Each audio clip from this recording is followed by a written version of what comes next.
Thank you for joining us again here on another episode of Get Ready News. I'm Mark Lindsted. This is my brother David Lindsted, and we're here to cover some stories we see in the news and to kind of see where we might find those biblically and where we might see them in maybe prophetic terms, as well as just what the attitude of us as Christians should be as we see these things. We have an interesting week here. Very interesting week. It's something we need to know. How do we handle the things that we're seeing? Things that are moving so fast, and there's such chaos right now out there amongst the campuses around the United States as around the world. Some other things happen in Israel, some crazy times. Yes, and I tell you what, I've seen some things happening here in our own country that have scared me to death that I thought I'd never live to see. And we could see here, we're talking about protests and other nonsense, which is what's perfect title for what's happening right now.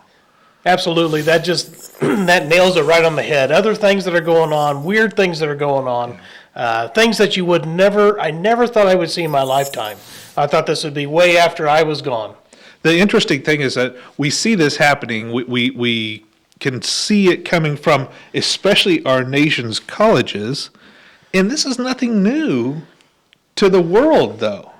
You start looking back in history and seeing what's really happened here over this 200, 300 last years has been kind of crazy. And this is not only, it's like I was trying to say, it's not a thing that's unique to the USA, but it is unique to something. And we'll hope to point that out here as we go forward. Absolutely. We are seeing kind of a repeat in history. Yeah. One of the things that I find interesting is the way that the communists took over China and how China was not communist until after a certain point in time. And all of a sudden, it turned down the path of communism, and we actually had a chance to stop that. Yeah. But we did not do that. Well, I see it instantly when I think about these people who fought under Mao for this stuff. And the interesting thing to me is not only did these youth fall for it, but there are people in our own government who use quotes from Mao Zedong. I mean, what the murderous, they think they attribute somewhere between 40 and 80 million deaths to his policies directly. And we got people in our government quoting him? That blew me away. I think it was Anita Dunn or something like that. It was part of the Obama administration. Yeah. And she came out and said one of her heroes was Mao Zedong. And it's like, I don't know how you could ever call him a hero unless your idea of the perfect state is a socialist, communist state. Well, yeah, and I even read an article the other day that said Mao Zedong did a better job at eliminating population through communism than his mentor Joseph Stalin. It's amazing how many people died under this man. This man killed millions, and Hitler is a drop in the bucket compared to what Mao Zedong did, and he did this to his own people. At least Hitler was trying to kill somebody else's people. I mean, you could almost not justify, but you could see his rationale. Sure. But here's a guy killing his own people, and millions and millions and millions of people. Well, I think they said his mentor was Joseph Stalin. There's another one responsible for millions of murders that nobody really understands. Actually, no one under the age of 30 maybe that doesn't know history. Exactly. And this is a snapshot out of history that most people don't know about. These are called the Red Soldiers. And what he did is he came in and he took over the youth of China. Yes. And he started to teach these kids that their parents are stupid, that their parents don't know. They're the only ones that are gifted. They're the only ones that know, and you can save your parents. And I've had this come back to me from my daughter. Not that she was saying this, but she was telling me what was going on in the school. And they said, your parents don't understand. Yeah. We're polluting this planet. We're killing this planet. Climate change is here. We're going to die. Well, I reminded her the other day when we were talking, or just earlier while we were talking, I said, talk about polluting the planet. Water bottles weren't a thing until your generation came. That's a lot of plastic. But it's interesting that they're programming the children in public schools to think that your parents are morons, Yep. and that only you, through revolution, can save the earth. Absolutely. And what they've done here is they went out and they said, we're going to get rid of the olds. They called it the four olds, yes, because they were the foundation of the Chinese government, the Chinese people. And so in order to change the culture, they had to go back and they had to get rid of the four olds. The four olds were historical artifacts. So they went through and they destroyed historical artifacts, cultural and religious sites, mm-hmm. and targeting others to deem to be representative of four olds. These children themselves were responsible for deaths, 1 to 2 million people, just in these guys. Just the college students. Just the college students. And here they are burning books. Yeah. They are going through cities and ransacking them, taking everything that reminds them of old and trashing it and destroying it. I think I read an article, or maybe it was Wikipedia, I can't remember now, where it said that displaced over 114,000 homes, burned 2 to 3 million pieces of art, and about the same amount of books on top of that. And so you start talking about burning books and burning this and burning that. Well, there's another one that happened. It's called the brown shirts. Yes. Absolutely, and this was in Germany, if I remember right. And it's the same tactic over and over again. And the interesting thing is, if you read the right here, I'm looking at it, Google. I put in Nazis are communist. Yep. And it says, Nazism is a form of fascism. And of course, we have these students yelling and screaming, I'm fighting fascism. Wait a minute, the fascism is the one that screams over everybody. Yeah. Most of these kids don't even know what fascist is. I watched one video where a girl was calling another person a fascist. Yeah. And the reporter comes up to her and says, hey, how do you know he's a fascist? She says, well, he just is. And he says, well, what is a fascist? She says, I don't know, but he's it. He was it, you know. And I saw another article saying, talking about how these businesses were fascists. Yeah. And it was the government talking. I said, well, wait a minute. Yeah. How can the government call a business fascist when fascism means big business and big government together? Government. Working together, it would actually be government-owned everything is fascism. Well, and then I was reading here further, just to kind of draw that comparison even closer, we talk about the Hitler Youth, which made up the brown shirts, and it says here, the Nazi Party intended that the population, to put it under its control and in future generations, that it would have absolute loyalty to Adolf Hitler and the regime and the Nazi ideals. And he did this through indoctrinating the children into the Nazi ideology, and that it was a priority for them. Yep. And there's another person in history that, for some reason, people in America idolize, and that's Nelson Mandela. Yeah. He was a terrible, terrible person. Now, you may be able to argue that he was for the right thing. Yeah. That's a discussion for another time. But the way he did things was wrong. Sure. He killed innocent people. He and his wife did what they called necktying. Yeah. And they would take a spare tire, fill it with gasoline, put it on someone's neck, and light it. It's just absolutely disgusting. And Nelson Mandela says, if you want me to change the attitude of the country, give me the children.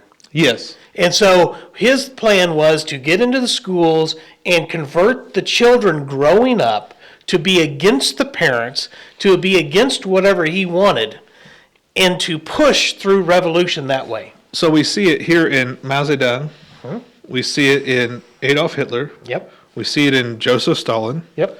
We see it in South Africa. Mm-hmm. And what is the commonality?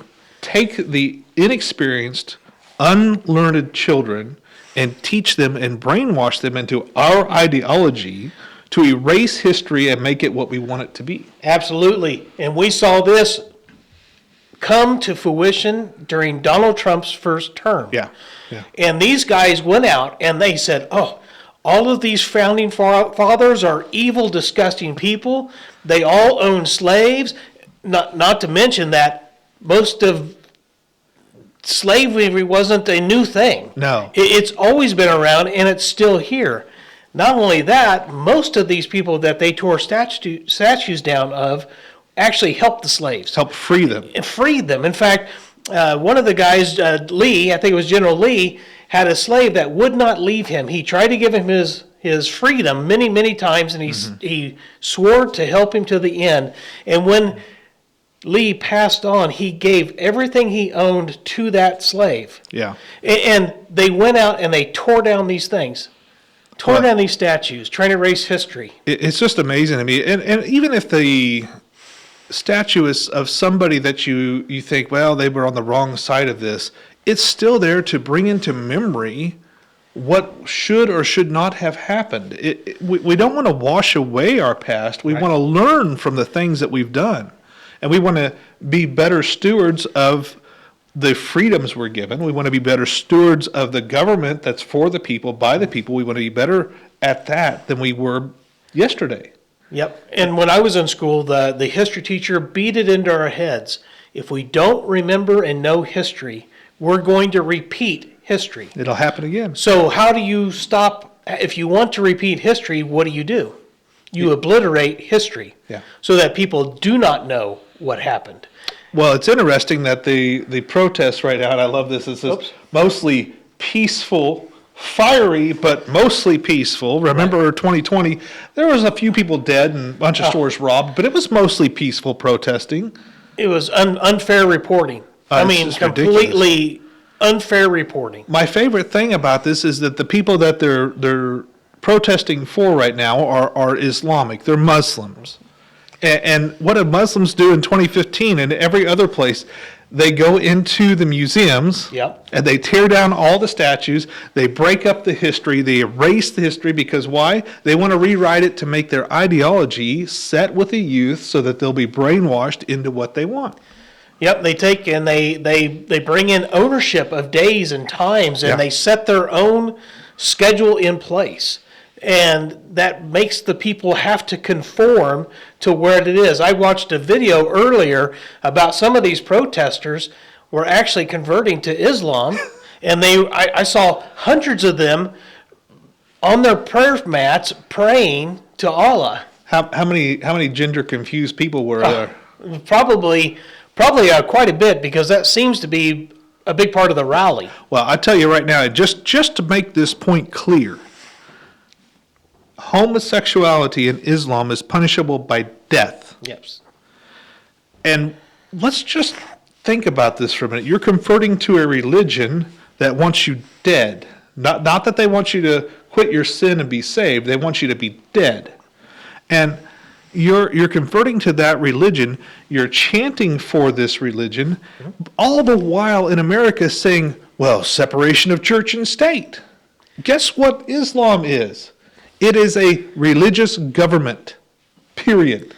Absolutely. It is a form of government with religion embedded and moral law embedded and all these things embedded into this government. If you get Islam, there is no more separation of church and state. It's one and the same. So if you look at it in England, there's places in England the police and other magistrates will not go. Yeah. And they actually are their own form of government in these places. They have their own trials, they have their own judges, and they use Sharia law. Well, there's a certain thing that they're told, and I forgot the name of it, that as Islamic and Muslim believers, they're told to make friends as you move into a new country, make friends, be a part of them, be friendly to them, treat them like you should and like you would a neighbor, and be pals with them until the time when you outnumber them, and then they either pay you for protection or they die. Right. And they fall under Sharia law or they die. Yep. Period. You know, it's interesting to see this, and if we look back to Germany, we see the exact same thing. There was homosexuals for Hitler. There was all this craziness for Hitler, and they were behind him because he promised them all sorts of stuff. And then what happened, as soon as Hitler got power, those people were the first ones to go. Yep. They were the first ones gone. Either you're put into a concentration camp and you end up dead, or you put it into a re-education camp of some kind, or maybe they're going to give you some treatment to cure your same-sex urges. Yep. You know, it's crazy. And we look at these the pro-Palestinian protesters on the college campuses, what do they actually want? And my first comment when we first heard about them making demands was, terrorists make demands. Yes. Hostage takers make demands. Protesters just want you to stop something. Right. I mean, whenever somebody's out, let's say a Christian group is out protesting abortion, they're not out there making demands and holding sites hostage. Yeah. They are out there showing their support for women who may not want to have this done, or to show them that there's another way. They don't go out there and purposely cause these problems. Yeah. This is completely opposite. This is occupy and take over and be by fear, by possession, to come in and possess the land. Yeah, yeah. The other thing that we kind of noticed with this, when you talk to these protesters, half of these guys don't even know what they're there for. I think they just came with their friends. You know, they said, hey, look at this. They're having a protest. And I think about Occupy Wall Street. Yeah. You know, that was kind of a quote unquote a harmless one, if you will. They occupied a park, if you will, and kind of set up shop there, which was still illegal. Yes. You know, to protest in the United States, you have to have a permit, tell them what you're going to do, and there's certain things you can't do. And they broke all those. But most of those people kind of had an idea of what they were there for. Yeah, yeah. It's amazing that this... Well, you showed me a few videos, and what I want to say about these, after watching these videos, is I'm really glad that today's people have slip-on shoes, because I don't think they could even tie their shoes. This is ridiculous. Absolutely. I think you've got a few of them here. Yeah. Yep. This one right here. This is an interesting one to watch. We'll play it for you. It's only about 35 seconds or so. And what would you say is the main goal with tonight's protest? I think the goal is just showing our support for Palestine and demanding that NYU stops. I honestly don't know all of what NYU is doing. Is there something that NYU is doing? I really don't know. I'm pretty sure they're... Do you know what NYU is doing? About what? About Israel. Why are we protesting here? Palestine will be free! I wish I was more educated. I'm not either. Oh. I came from Columbia. I was there up at Columbia, and we came down. They said NYU students need our support. So I came down. I heard there's lots of cops. Some people were saying it was getting dangerous. So here's a young lady, and I feel sorry for them. She heard that there was a protest, and she wanted to come and help her college, university friends out. And so she's protesting intifada. She is protesting these. She has no idea what she's protesting. Well, but my favorite comment was there when she said, I wish I was more educated. Well, go to class instead of protesting and get a little education here. And then the reporter was very clever when he asked, what exactly is New York University doing that you want them to stop? I wasn't aware that they had a military, and I wasn't aware that they had munitions that they were using to fight in Israel. I wasn't aware that Colombia had an army that was fighting over there. Nope. And they're looking for this intifada, they call it. And I think there's a sign somewhere that says global intifada. Yep. And so what is intifada? Well, it says it's an uprising or rebellion. But specifically, if you look up the definition, it says specifically an armed uprising of Palestinians against Israeli occupation of the West Bank and Gaza Strip. First of all, I've been to Israel several times. Israel is not occupying those places. In fact, Israel has said, you take care of it. You want to live there? You take care of it. They do a bad job of it, a very poor job of it, but it's not occupation. First of all, it's Israel's land anyway. Absolutely. And so this is they want an armed uprising of Palestinians around the globe? Is that what they mean? That's what they're calling for whenever they say global. When they change that word to global, they want it to be worldwide. But that's what Islam really does want. Oh, absolutely. It's just like we'll move to a country, we'll have our children, as many as we can, we'll all be Muslim, then we'll take over that country, and then we'll move to the next country. It's become a real problem in England. Yep. It's become a real problem in France and other places. This is the plan of how to take over a country. I know that France is trying to fight back. They're making all sorts of rules and laws, and they're trying to shut down their border. They've learned the hard way. The unfortunate thing is it's a little bit too late. Yeah. Now we have another video, and this video shows us that this innocence or unknowing is not just generational. Yeah. It's not just the young girl at the college that's been tricked and deceived. Yeah. Here we have an older lady. This was funny. You don't look Palestinian. From the nation to the sea, Palestine will be free. From the nation to the sea. No, from the mountains to the sea. From the mountains to the sea. That's what we want. From the mountains to the sea? Yeah. Which mountains? You don't know, eh? I'd say maybe from the Appalachian Mountains to the Atlantic Ocean, maybe? I don't know. Which one?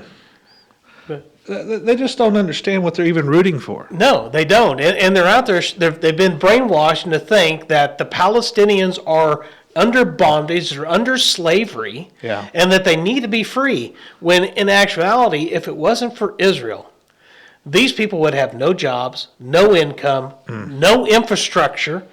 Israel helped them put that infrastructure together. Yeah. And I think there was even a video that you had at one time where the people in Gaza, the Hamas, were ripping out the infrastructure to use it as weaponry. So Israel did, I guess, in a way, occupy Gaza. They moved in, they helped build hospitals, they built schools, they built infrastructure, waterworks, all of this. And Israel finally said, okay, you want us gone? We're gone. Yep. They packed up and left, and they let Gaza elect their own government, which they decided to elect Hamas, a terrorist group, as their government. And then they began ripping out their own water pipes and turning them into rockets, and then blaming Israel that they didn't have water. Yep. And this is classic. I've seen this across the Muslim world. Remember back in 2009, 2010, we had what they called the Arab uprising. Yeah. And we saw the exact thing happen there. Yeah. Just they tore apart everything. Everything that was given to them, they just tore it apart and trashed so much history and so much land and people's places. I look biblically into Matthew chapter 24, and it starts in verse 4, and it says, Jesus answered and said unto them, take heed that no man deceive you. For many shall come in my name, saying, I am Christ, and shall deceive many.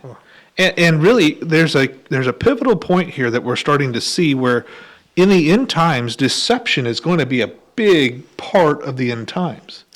And I always wondered, no one's going to be so stupid that they wouldn't believe that the sky is blue, isn't blue. You know, hey, the sky is blue. No, it's not. Yep. That's the way that people talk today. Hey, you have beautiful brown hair. No, it's not. It's black. Well, it looks brown to me. I can tell that it's brown, but your truth, right? My truth. And people are set up perfectly for this deception. You know, when you say my truth, that brings up a whole new situation. There are people that believe two contradicting ideas can be true. So example of that would be, if I'm inside, I can't be outside. Or if I'm outside, I can't be inside. I'm either one or the other. And these people believe they can be inside and outside at the same time. They believe they can be boy and girl at the same time. Yeah. Here we have the Columbia says, here we are, globalize the intifada. Intifada, globalize the intifada. Globalize the armed uprising. And this Colombian student's lawyer says that they are asking and calling for a straight-out genocide of the Jews. Yes, definitely. And then people need to realize that Islamic people and Iranian people, they don't call, it's just not just Israel. Israel's little Satan. Yeah. The big Satan is the United States. So you're calling for intifada of your country. Yeah. Of killing the other West monster. What we see here is an information operation. Yes. The Muslims have infiltrated so much and gotten here so far that they've convinced an entire generation that the Muslims are right and everybody else is wrong. This isn't the first time that's happened. Remember, I would say that the elderly person in our video there might have been one of those who was the information war came on them at the Vietnam War. Oh, yeah. They treated our veterans very poorly because of the misinformation that was ran by, who ran the information? Universities. And it came from Russia. Russia. Russia came in, took over our schools, told the kids that what was happening was we were killing babies and doing bad things in Vietnam. Wow. And it was all non-true. Wow. What do we got next up here? Here we have a house. This is an interesting one. I thought we had another video, but this is an interesting one. Here we just had something happen just recently, and there was a law passed.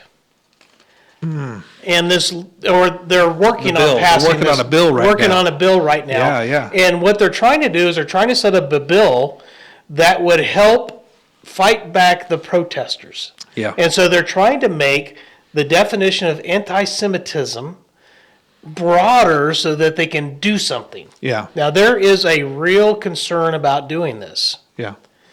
Well, I think it comes down to the point that even if you say that the Jews killed Jesus, now that's considered anti-Semitism. And this, I hate to use a cliche word, but this is a slippery slope. Oh, absolutely. The moment you give the government control over the language that comes out of your mouth, we are no longer a society of free speech. I don't want people to attribute the death of Jesus to the Jews. No. In fact, the Romans actually committed the murder. Yep. But you know what? He died for my sin. He died for your sin. So they could put the blame on us. Exactly. My sin is what put him on the cross to begin with. And I'll tell you one other thing. I did a study on this just a few months ago when we were talking about the resurrection and crucifixion. I don't think anybody killed Jesus. No, absolutely not. He says, I lay down my life. And it says he cried with a loud cry, and he said, Father, into your hands I commit my spirit. Yep. He chose to die for us. And I just really want people to understand, if we start giving control over what comes out of our mouths to the government, we're in for a sad awakening. Yep. That's for sure. As soon as you give in to some form of hate speech. Yeah. Now remember, they're trying to make this broad. Yeah. And there's a bunch of hate speech laws in Canada and in Germany. In fact, in Germany, it's against the law to deny the Holocaust happened. Yeah. Now, I'm not happy with people who deny the Holocaust. Sure. But on the other hand, as soon as you put a hate speech law into effect, that can be turned back on you so easily. Yeah. And I can read some passage out of the Bible and be called a hate speech person. Wow. Well, maybe in our next episode we'll cover a little more of this deceit, because deceit is a big, big item for the end days. And we see that the devil and the Antichrist use that against us constantly in the end times. So thank you for joining us. Hope to see you again next week.